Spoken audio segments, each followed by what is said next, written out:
Hello, and welcome to a sort of 202 additional piece of media that will be in conjunction with our analysis and discussion of Renee Nault's adaptation of Margaret Atwood's seminal text, The Handmaid's Tale.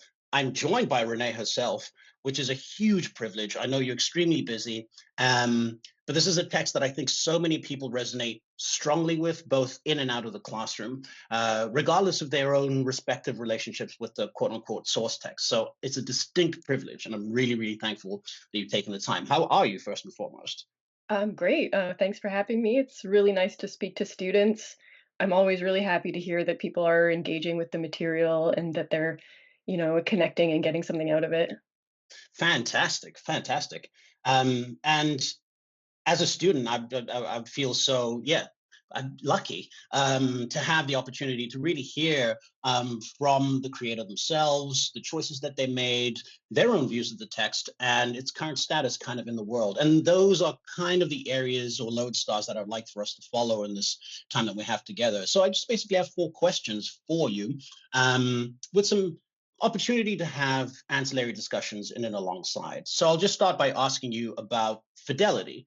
Fidelity, insofar as its relationship with adaptation, is something that occurs recursively in this 208 space. So if I was to ask you about Fidelity, I would say, what are your thoughts and feelings concerning the relationship between originals and adaptations mediated by certain media, but also the various processes of adaptation itself? Does one have to be, in a way, disloyal in order to be truthful in their own adaptation? Yeah. Well, it's like probably ground you've already covered, but obviously every media has to have like a totally different approach to the subject, or else it'll be weird and boring and Yeah, like, and in the case of a comic, way too long. So you definitely have to like think first of all about what you're adapting it into. right. Um, but in terms of being disloyal, yeah, I guess you kind of do because like even if you go into it with the intention of creating like 100% loyal adaptation, it's still going to be filtered through you. Exactly. And and that's like a completely different life experience than the author, different preoccupations, different likes and dislikes. Things are going to hit you different and that's going to come Right. out. So, it's impossible to be truly loyal even if you try to be. Truly, And I would yeah. say that trying to be is sort of like doing yourself a disservice because what's interesting about adaptation is that filter process that happens. Right. What it makes possible in terms of your own, in so many ways. I mean, I talk about this in my English 101 class, but it's a quote from Zizek, who is a kind of problematic figure, more and more so, unfortunately. But he talks about Shakespeare and adaptations of Shakespeare, saying that, for example, somebody like Akira Kurosawa, in his adaptation of Hamlet in The Bad Sleep Well, he says that Kurosawa could say something about and as Shakespeare better than Shakespeare could have said of himself. Oh, So interesting.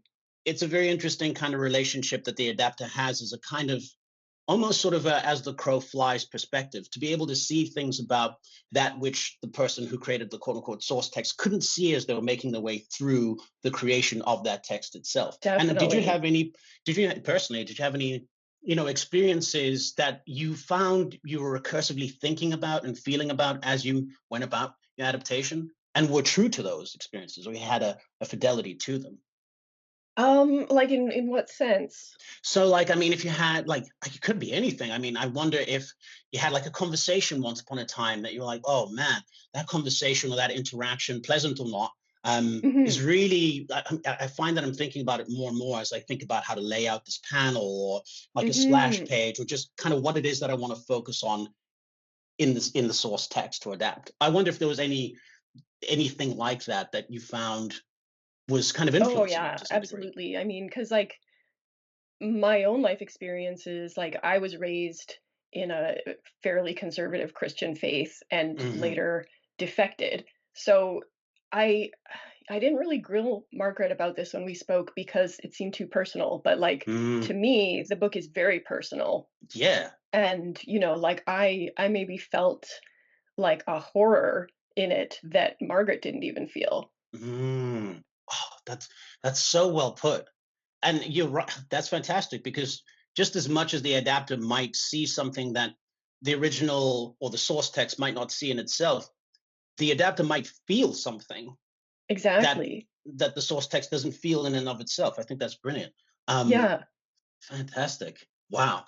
Um, cool. Well, I mean, the second question that I had, sorry, so I'm going to think about that for a while. That's fantastic. The second question I had is in and around choices. We talk about adaptation in the context of this particular class. I always say, adaptation is in so many ways the choice of what it is that you choose to keep and what it is that you choose to leave behind. Mhm. So, what are three central decisions that you made when adapting the text, and how did they offer both opportunities and challenges when it came to your overall process? Mm. Well, Doesn't have to be three, but there's a lot of things I had to cut out. So, like, most of sure. the hard choices came down to what to cut out. For example, there's a moment in the book where they're about to try fleeing to Canada and Right. they don't want their neighbors to know because they'll be reported. So they choose to kill their cat um, rather than just letting it starve in the apartment. Sure. Sure. And that was like so like that I'm such a cat person and that really like stabbed me in the heart. Sure. Although like the more I think about it, the more I'm like, was that the only choice? Like, I have the kind of brain Right. that goes over and over it, and I'm like, no, there were other options. The other options. Yeah. But I see like what Margaret was getting at, like Sure. these really hard choices that they had to make, and I was sad to cut that out because I thought that it sort of like hammered home Yeah. like the horror of having to do this and leave everything and just like the hard choices you have to make. It's not as simple Yeah. as just packing up and leaving. Right. So definitely, like, I'm a bit sad I had to cut that out.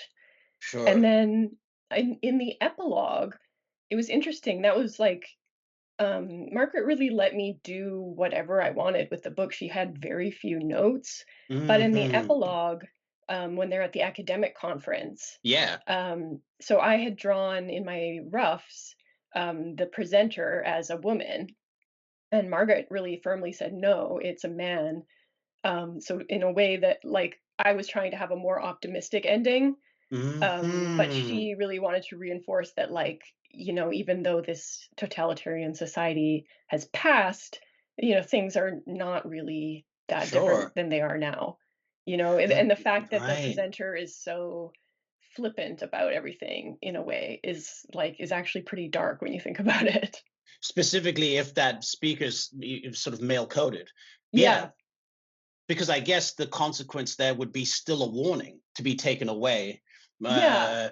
If you're thinking of it in those kind of didactic terms versus a flippancy if it was a sort of a female coded speaker, as if to Hmm. suggest that, well, tyranny, even as extreme as this, can be undone.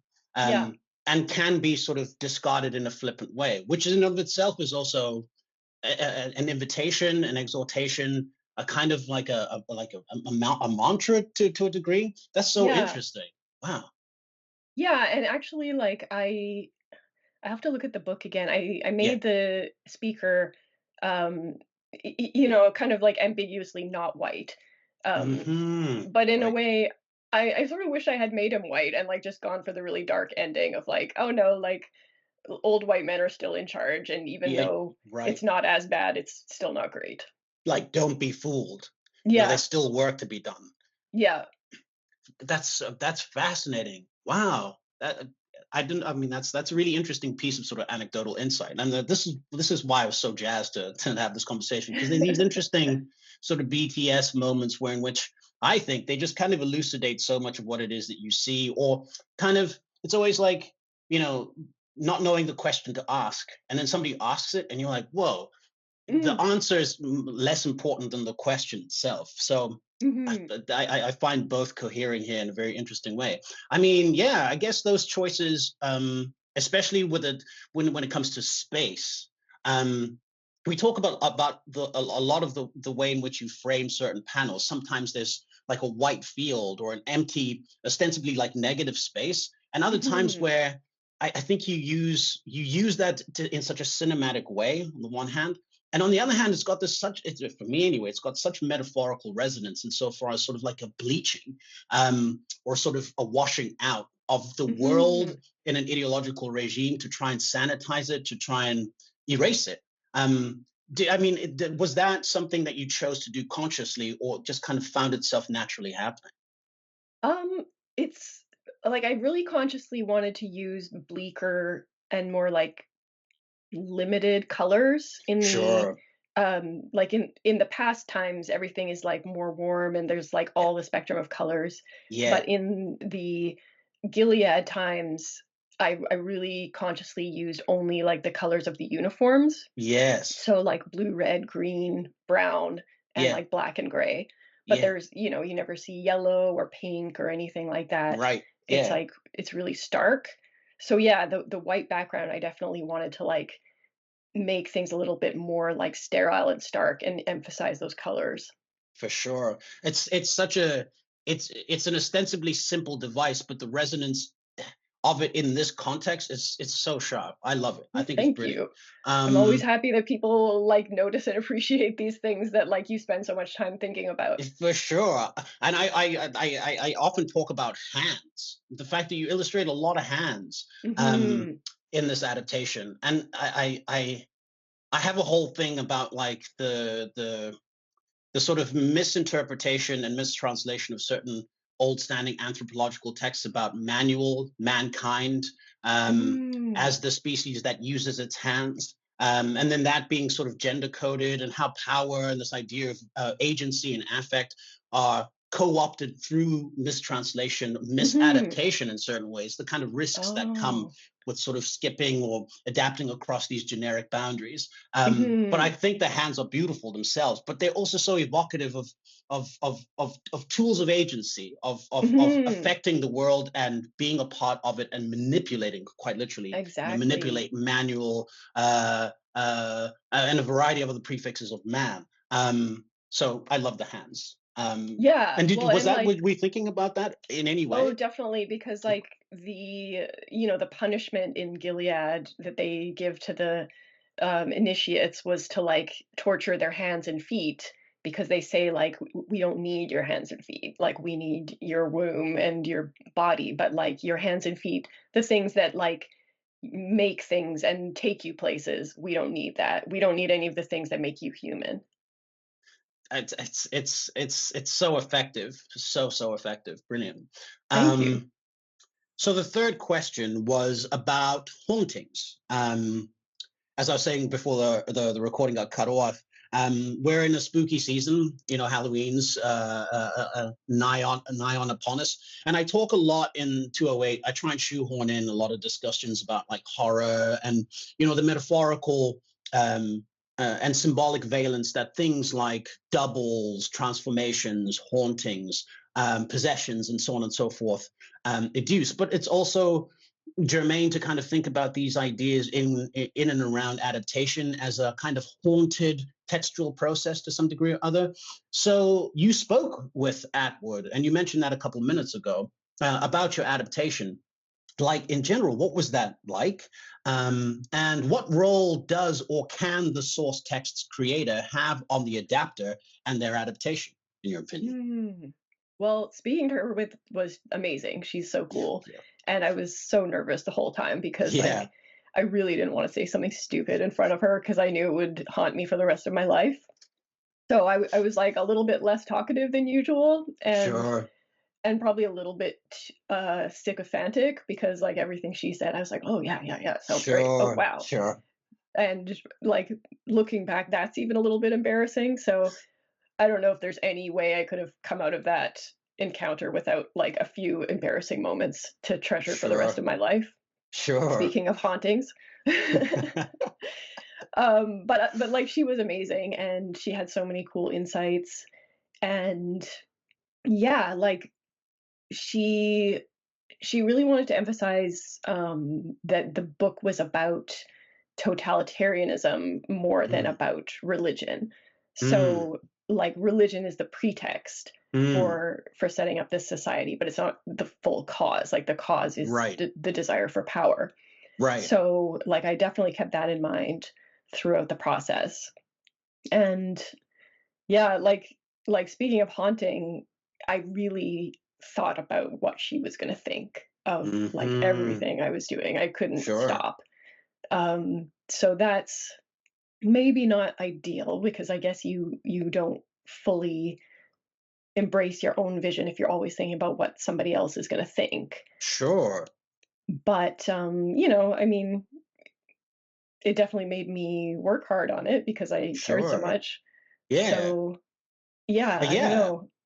That's such an interesting relationship, I think. I mean, I always think about it in terms of, yeah, if we're using the metaphor of like a haunting, be it a poltergeist or a haunted body in the form of a possession, in so many ways the adaptation can be a process of exorcism. It can be a process of Mhm. of of of kind of clearing a house or clearing a space, in the sense that you can redeem a text that might, say, be problematic. Like, say, if somebody came to me as a black person in the world and Mhm. said, "Hey, I want you to adapt Huckleberry Finn," um, Mm.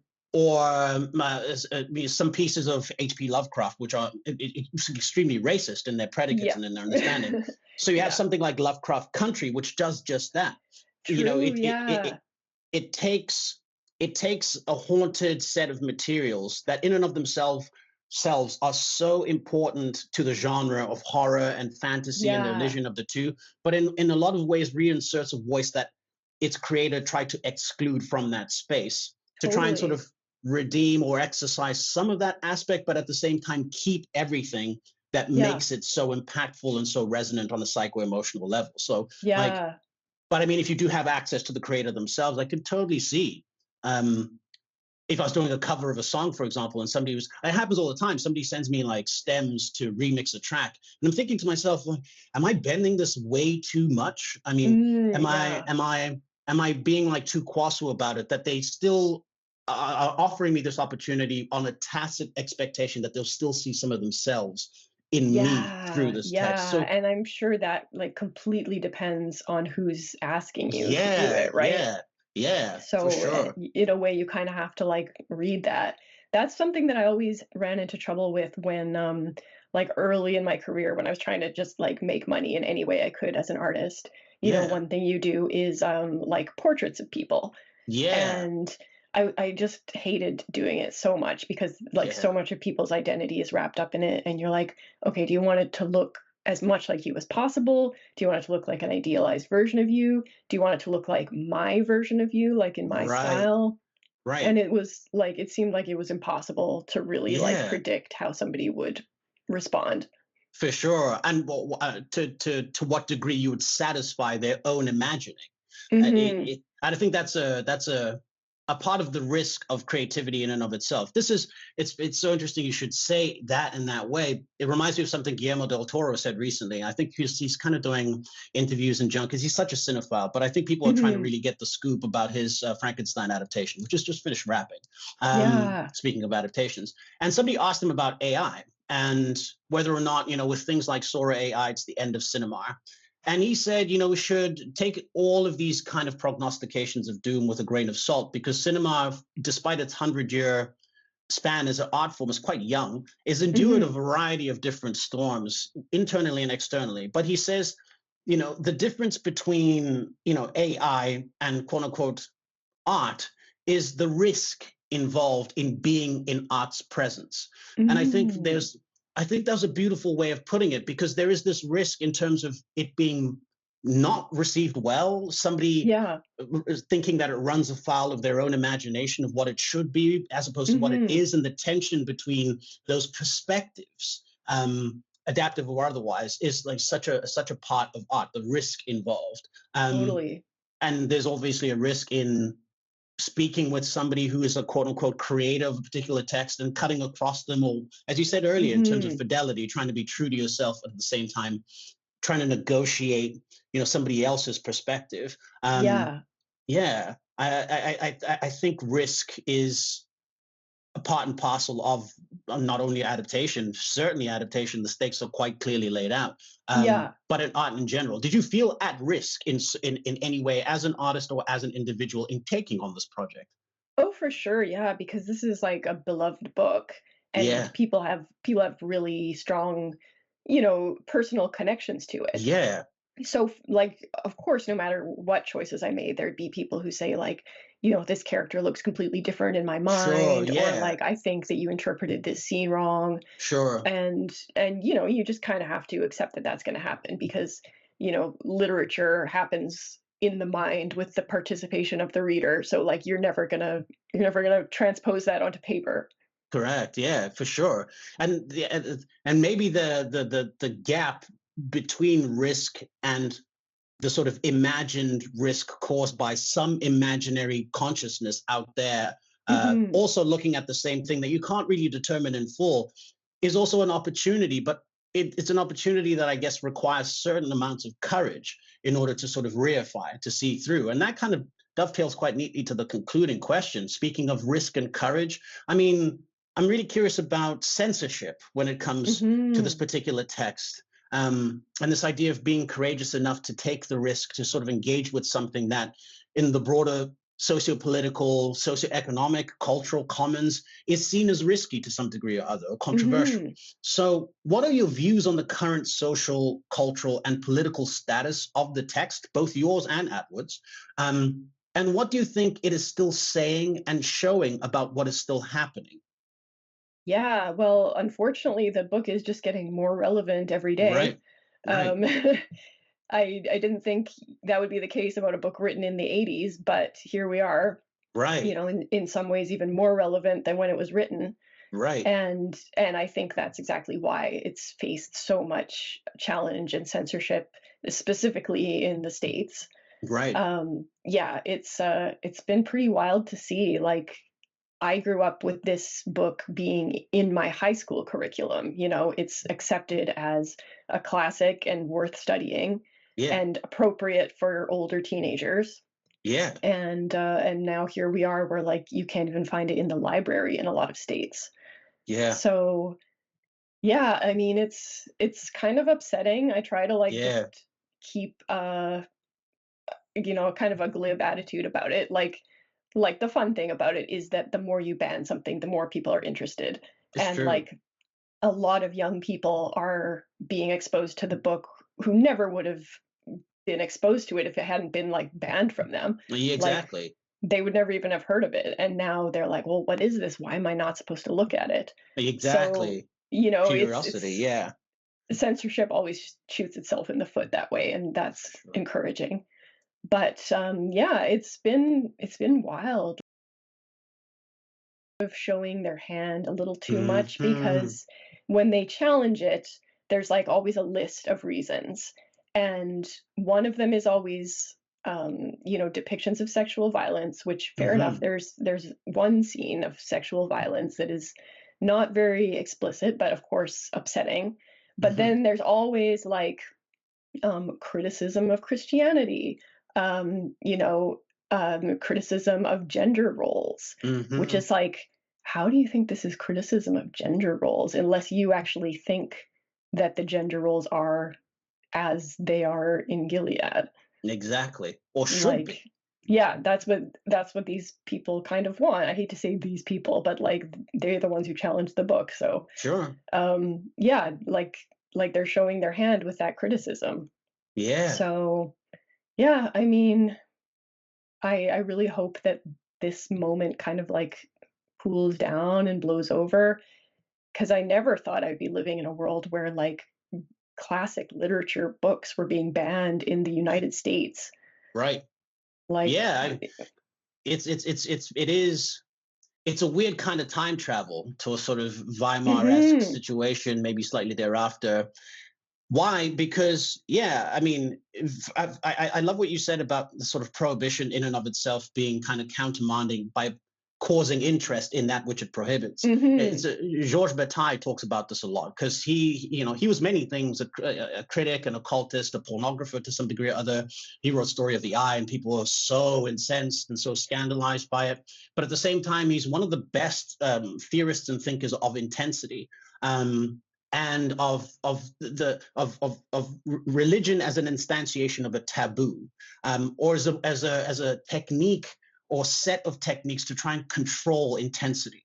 Mhm. And he's like, when you instantiate a sort of taboo, it's always on the tacit acceptance that not only is the thing that it tries to prohibit worth something, and it's worth something so much that it needs to be managed in some way, but it always Mhm. precipitates interest in the other side of the wall once it's Yeah. built.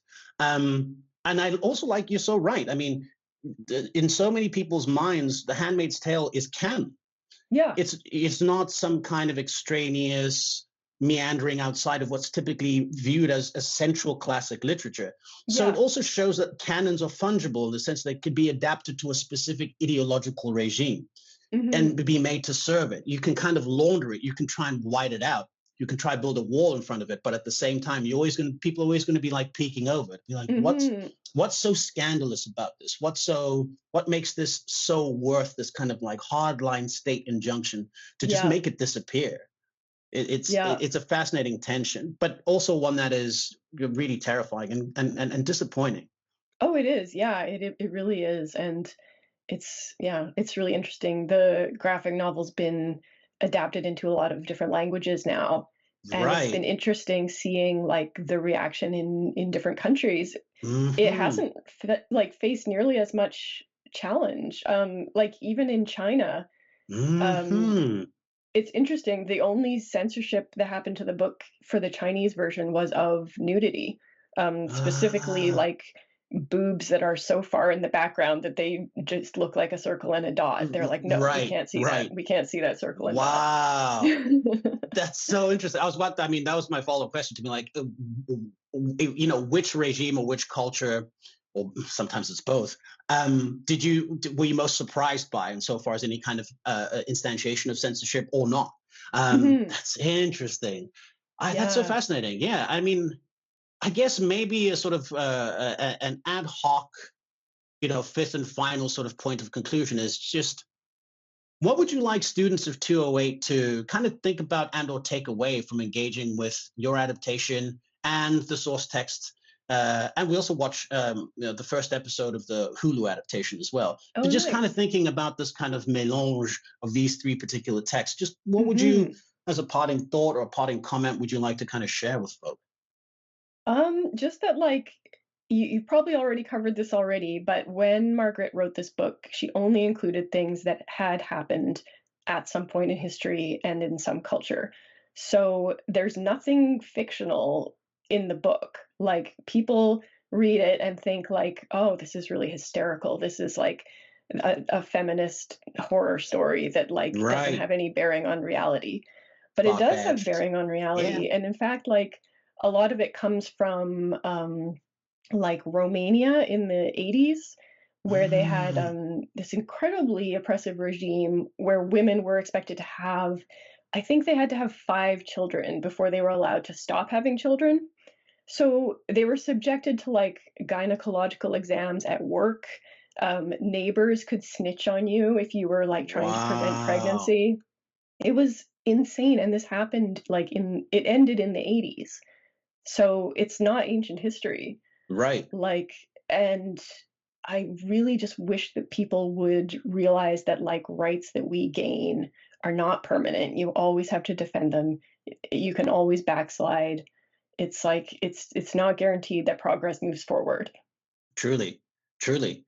I think that's a phenomenally true insight, and it's I think it's a beautiful and forceful reminder. So thank you for that, and thank you for just taking the time and being so generous with your experiences and the insights that you've provided. It's just really elevated everything that we do in 208. So I'll thank you one more time, and best of luck with what you've got on the go right now and coming out in the future. We all anticipate it with bated breath. Just thank you again. Thank you so much. It was really nice to get to talk to people, and I hope everybody enjoys the rest of the class. Thanks, Renee.